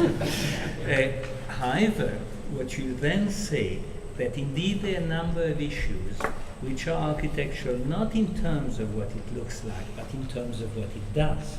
And indeed that a library or any type of school may be completely transformed depending on the type of architectural solution. Then this is an interesting discussion. And whenever this happens, I think this is quite a remarkable issue. How can we improve the process, the public process, so that people are willing to discuss this type of issues which have to do with concept, which have to do with, you know, how it works. and not only on how it looks like. And I think, it happens that we are, and now I praise again this quite extraordinary city, where people are capable of talking with one another and are sufficiently intelligent to be educated about it. And maybe here we have some responsibility as architects. I want to maybe direct this line a little bit back to Gregg's taxi driver back there, wherever that was. Because in a sense, I think you could say that was a prototypical public encounter of the sort that we're talking about. That taxi driver, I wager, was not Robert De Niro anymore. No. I don't know, but let's say he or she was Bangladeshi, perhaps not a member of the official public, et cetera, but at the same time had been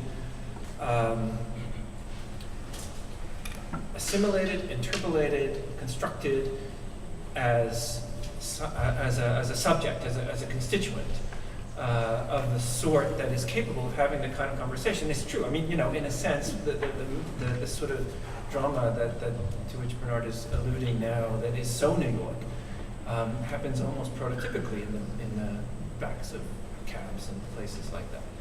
So the question is, what was that? I mean, I'm not asking you sociologically, but I'm just asking more rhetorically. What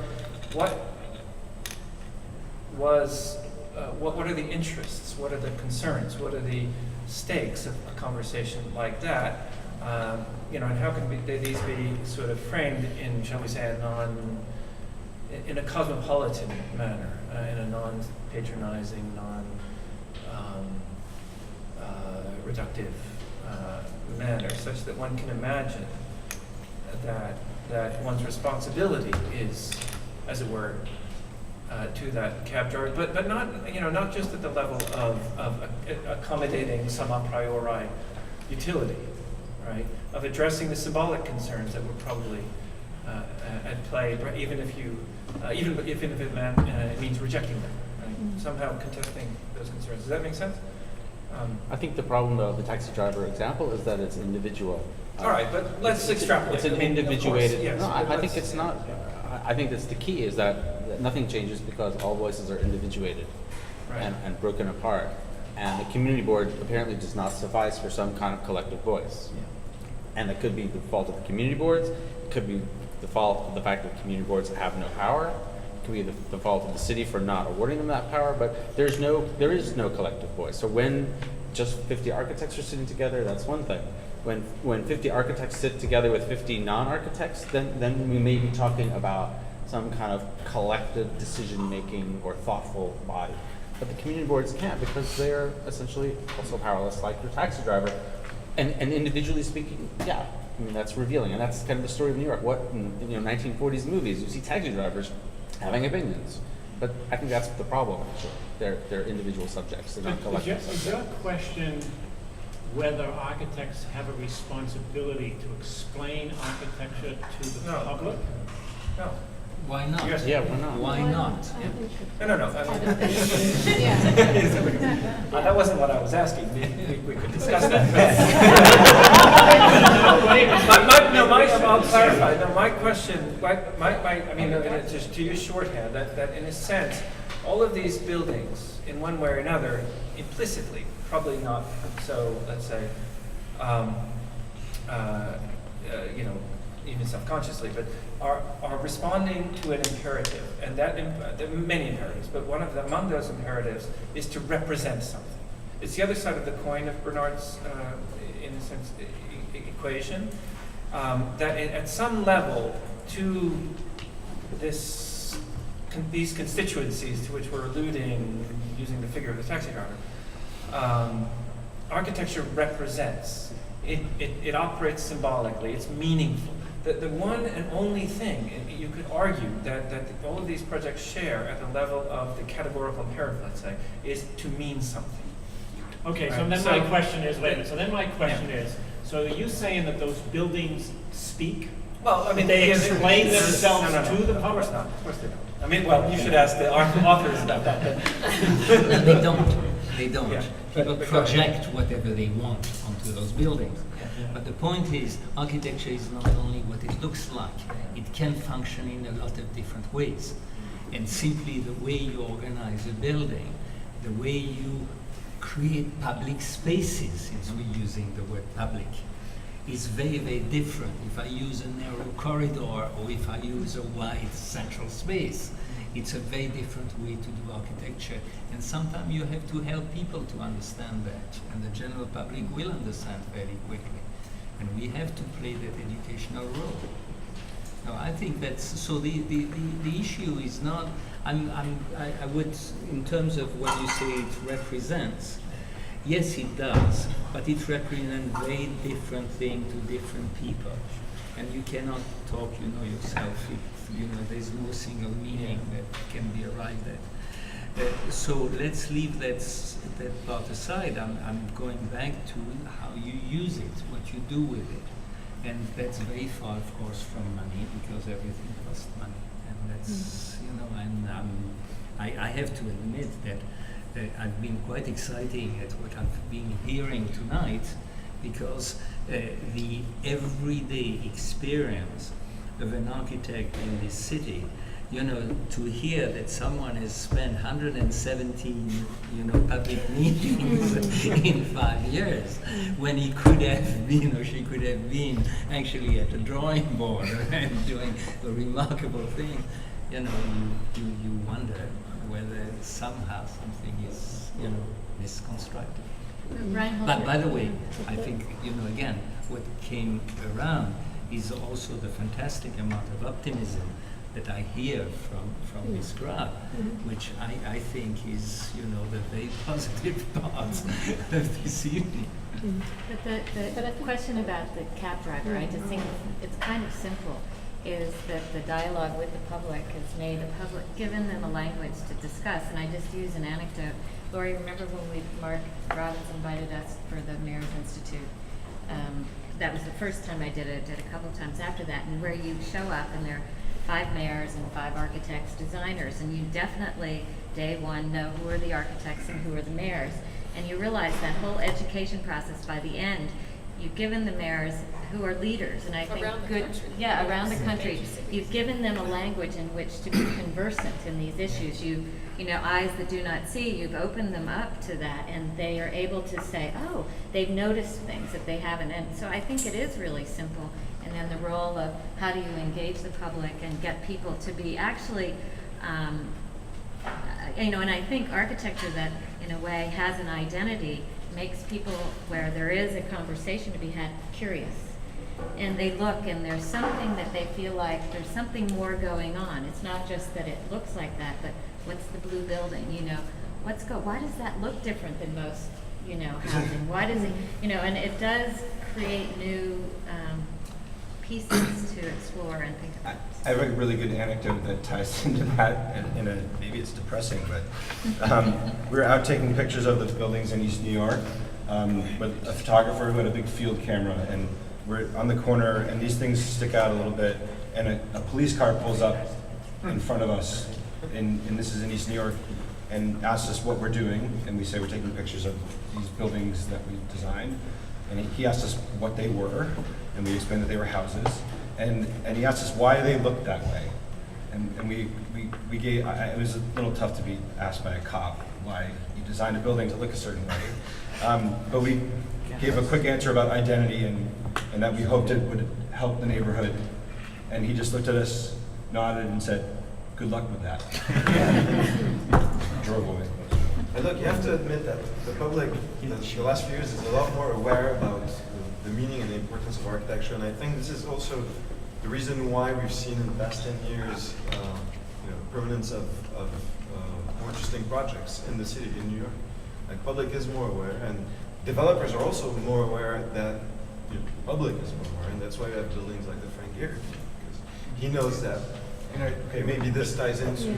We were talking about those 50 architects in the room, post 9/11, and there were some of the meetings in our office, and the initial business of that was, holy mackerel, all the culture below 14th or below 42nd Street is going to disappear. There were all these institutions that we made a map, of where was culture downtown. It was under the dust, right? And I think that got people thinking about the loss. I'm not talking about the big building, I'm talking about also all the little tiny structures, little buildings. And there were 50 in a row talking to one another. The recourse, and that was built out of fear. We're going to lose, I mean, downtown, we're losing downtown. And so initially it was fear, but then it was opportunity. And with the recovery and certain kinds of financial situations and the boom, there was a swing back to Then it became positioning. Yeah, The position, and chapter was also gonna get what? the development community jumped on this euphoria of the return. But I think it was a hollow event. Well, again, I can't tell whether it was the bushes or me, but something collapsed. Yeah. in the- Well, there's this kind of contradiction because I think that on the one hand we have this incredible expansion of public discourse and awareness surrounding architecture in the wake of 9/11, but the question I would raise is, it seems like, is there an actual sort of commensurate increase in the kind of quality of the public spaces that are being produced, or in fact is the kind of increased and heightened scrutiny, the kind of all of the kind of requirements from kind of the sort of security conditions that are being kind of implemented to the kind of sort of incredible pressures for kind of privatization and development, are those actually sort of resulting in a condition that is, as maybe as Bernard was saying, kind of homogenizing this public space to the point where the nature of the public that's being served is actually not that cab drivers asking kind of Gregg questions, despite this kind of maybe outside interest in the kind of results of it, but in fact is a kind of much more kind of narrow and kind of increasingly,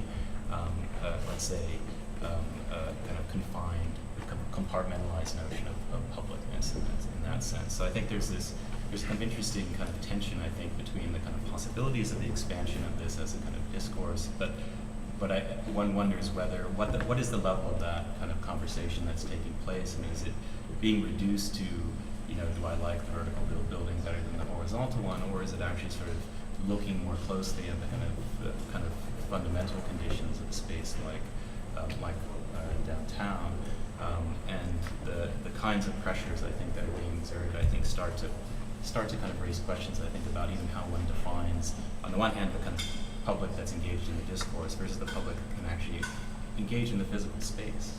And I would add that since the Design Excellence Program started, which comes after 9/11, not that it's necessarily related to that, but there's been, for us at least, an opportunity to do work outside of Manhattan. I mean, the New York City, all of a sudden, the field became much bigger, and we've got projects in 4 boroughs. But it's so unambitious. I mean, it's Yeah. a copy of the federal program, right? Yeah. And it's so, not to be, I'm the internal optimist, so I'm not going to be negative, but it should be so much more ambitious, because the potential for, everything that's being built, and like public housing is, and then okay, schools, but what about all the bridges and all, what about all this stuff that's being, Gregg's probably working on the West Side Highway, but the East Side. Why architecture and design is left out of that equation is just. DDC is a small. Yes, it's a schools aren't percentage even of part it. of it. No. But I want to So just. that's, we're talking small, but it's It is. actually, But I just wonder, does anyone believe that that the public is in a dialogue about architecture through its through the ballot box? That, we didn't talk about Bloomberg, but because Bloomberg cares about design, let's say, and about this, he has a different conception of the city, about who he appoints, certainly in comparison to Giuliani. That, because really in democracy, that is supposed to be the dialogue. The dialogue is between who you elect and what they do, and then you re-elect them or you don't. And so, I just wonder, because these are Bloomberg projects, these are not Giuliani projects. Mm-hmm. And 9/11 is actually, the World Trade Center is actually totally different because it's not a Bloomberg. I just wonder if actually that's not, the fact that we still have our mayor, if that's not evidence of a broader dialogue. It's a really interesting question. I think there's almost no chance that the next mayor is going to deliver the kind of emphasis on design quality that this mayor has. so we want Vishaan to. Right. But no comment. But He's in. You know, I think though there could be something positive that comes out of that, which is I think the last 10 years, a huge amount of focus has gone into neighborhood creation, neighborhood preservation. You know, a lot of it has been about how to bring the middle class back, how to stabilize poor neighborhoods. I think a lot of that's been successful. This goes to Laurie's point, I think, that what's not successful is, so, like, look at the plans for Governor's Island, right? There is a massive park that the city can't afford being planned for the middle of that south part of Governor's Island, right? I mean, do we really just need to keep on building spaces for shiny, happy people? I mean, at some point, I mean, isn't that like the perfect place to have a waste-to-energy plant? And isn't that the perfect place to transmit from? And, you know, it's just, maybe the next 10 years we could spend actually thinking about the infrastructure of the city in a sort of more holistic way and using our talents towards that as opposed to just what we've been doing. Yeah. Well, I just want to say one more thing. I would promise to shut up, and because then we'll let it go around for one more round or so.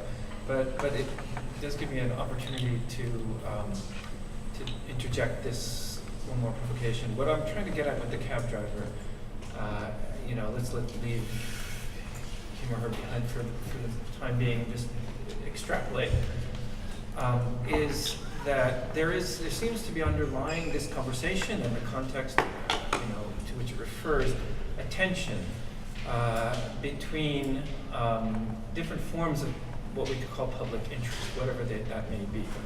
On the one hand, there's forms of interest to which, and I'm schematizing, I'm deliberately schematizing in a probably an exaggerated way, but it's to make the point, to which I just referred, the utility in a sense of infrastructure. Forms of investment and so on that are traditionally stripped of the glamour, or at least don't come a priori with the glamour of you know, museums and whatever, or the kinds of parks that you're talking about. Now, okay, but let's just say that that's not just glamour. That's not just that there's something there that is more than political. It represents more than political opportunism. You know, whatever. As it's articulated in public policy, in the newspapers, wherever, that can be described as a kind of conflicting imperative. The imperative is simply to produce meaning. And by that I don't mean to produce signage or to produce representation in like this means that sort of a way. Because it seems to me that it would be very, very difficult to imagine that conversation in a situation in which meaning was not at stake. If it was just about utility, it was just about, like, you know, if that person was just concerned about where their electricity is coming from. So and this is again a very classical definition of architecture. It speaks to Laura's point about memorials. This is classically the site of architecture in modernist theory. It's the site of the production of memory and meaning and all the in a sense intangibles associated with that. What seems to be the sort of operative paradox, in a sense, is that's what the client is asking for. Whether the client is public or private in character, but let's say the developer is the kind of prototype. The strangeness, the dissonance between the brick affordable housing, this purely utilitarian, and the sort of beautiful condos is the dissonance embedded in the request. Please make me a meaningful building. The RFP for the new museum is beautiful in this respect.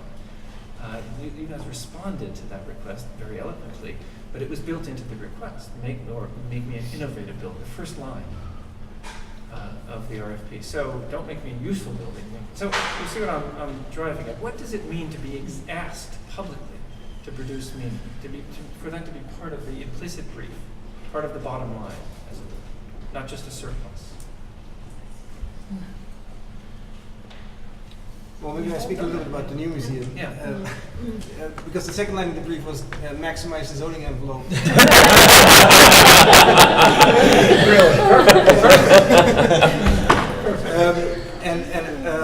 But I do think that there, indeed, by reducing, actually, by not doing that, by doing sort of a very un-New York thing, by not maximizing the zoning envelope, we were actually able to give some space back maybe to the city.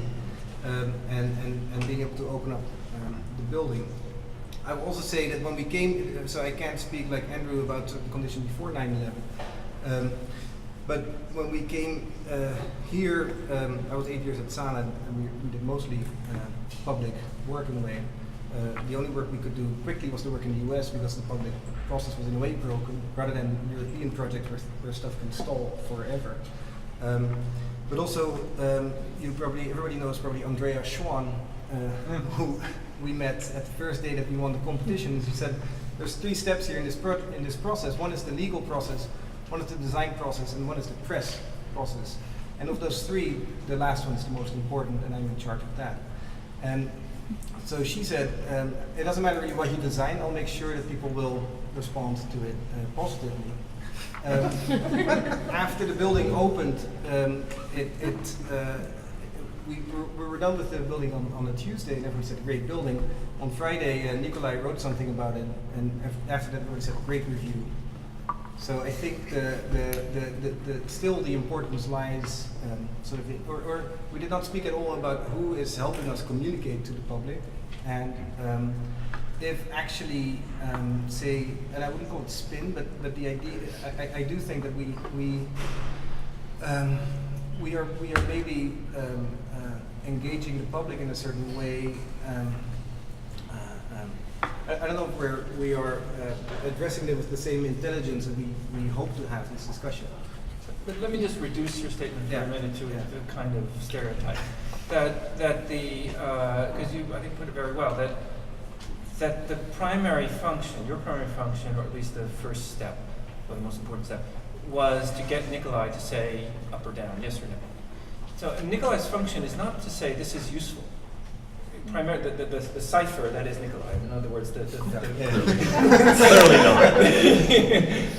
role, the structural role of the architecture critic is typically not to say this will be, useful. The first part of what you said, you give space back. Of course, they can say that, but I think we understand that the primary function, or at least, is to say this is a meaningful work. They're kind of translator in that respect. So, okay, you succeeded there. Why was that so important? Why would it be so important? You've all produced meaningful work, I think, and so why is that meaningful? I mean, why not just say we produce square feet?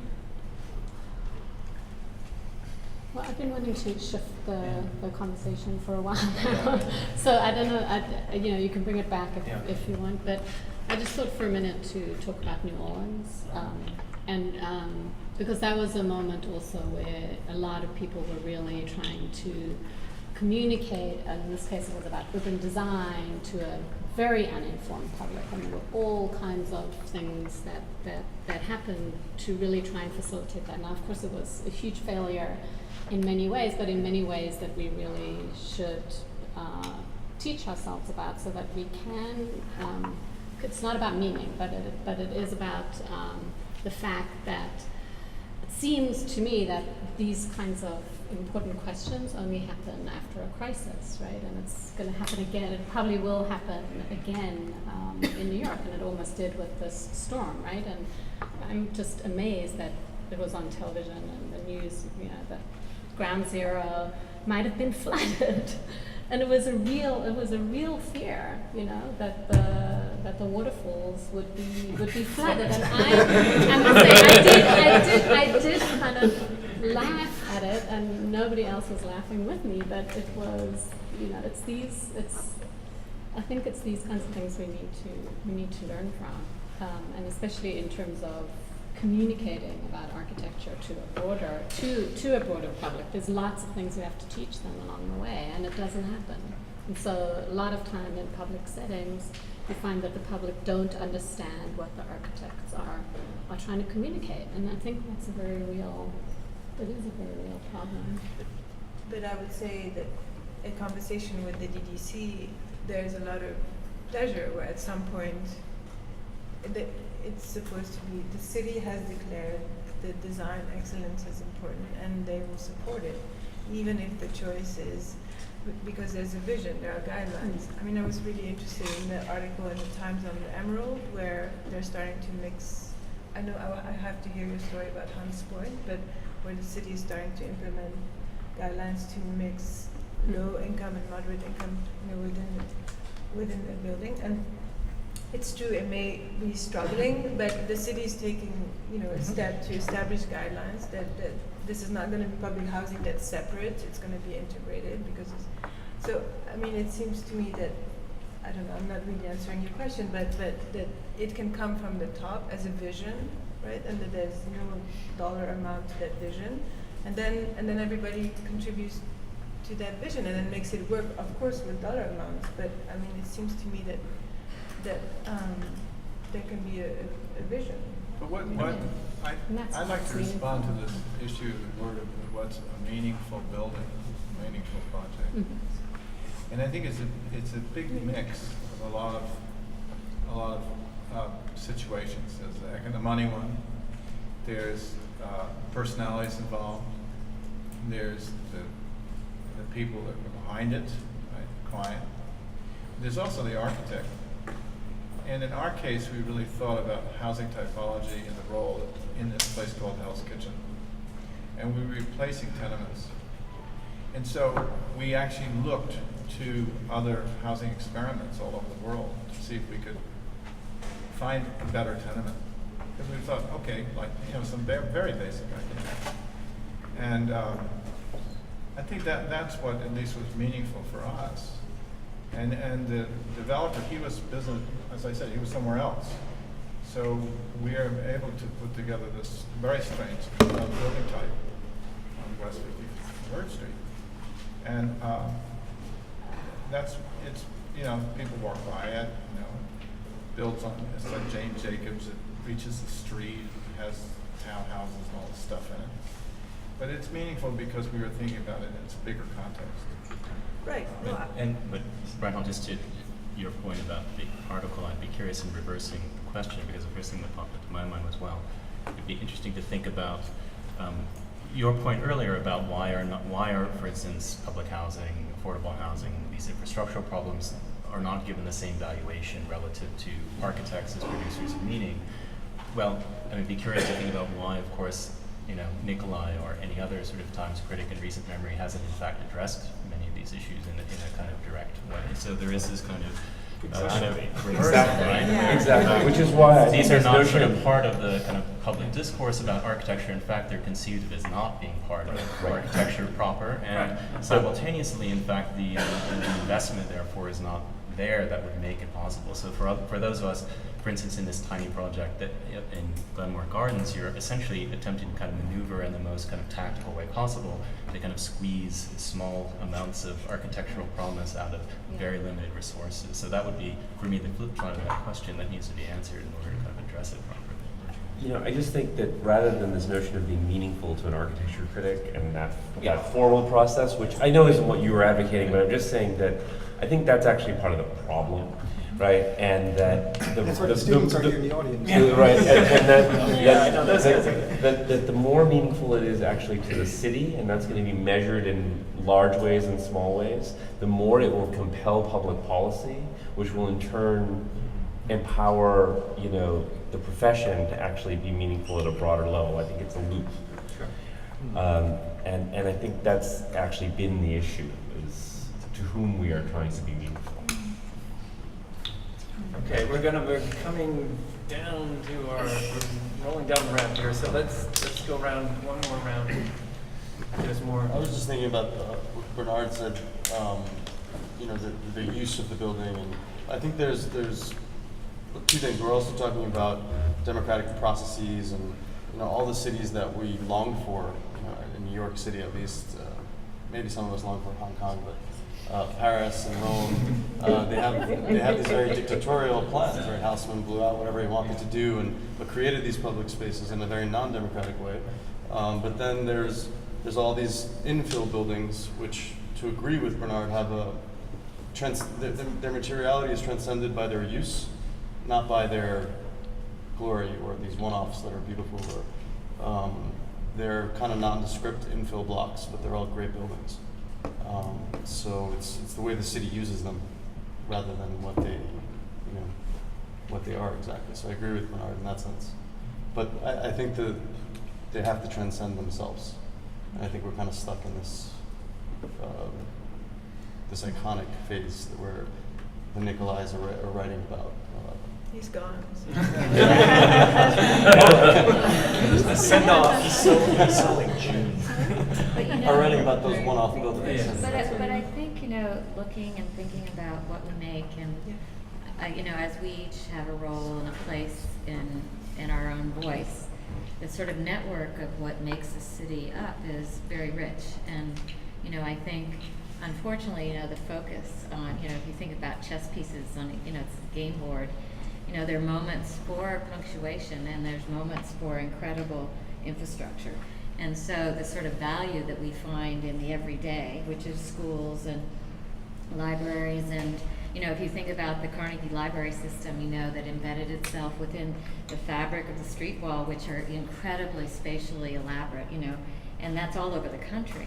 But the same way is to realize to be inventive at all different levels, you know, and it's not always inventive in this sort of exterior formal expression, but it's really inventive in, you know, concern for, you know, the mundane, I think, often. And so, you know, the city's made up of, I'm stating the obvious, but I think it's just that appreciation that we have to take to valuing, you know, that not everybody's going to a museum, you know, not everybody is, you know, we all have had those opportunities, but that you just being able to appreciate that's where I live, and being able to identify that, you know, and find place and home and, you know, or that's my school. I'm so thrilled by it, and you know, I think it's kind of simple.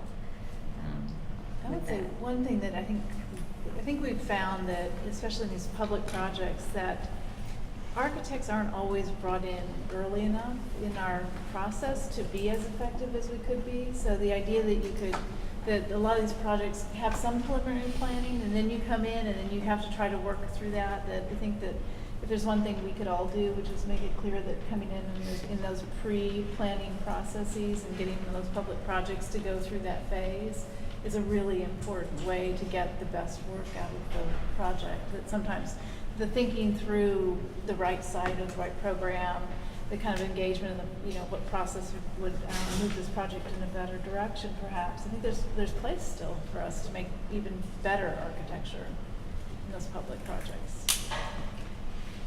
I think the infrastructure question will be interesting to see who pays. Yeah. Because Who pays? it's clearly Yes. going to come upon us. It's not glamorous, Yeah. and its question of meaning is fraught because it's not seen. Well, you're missing it used to be called Poltech and Partners.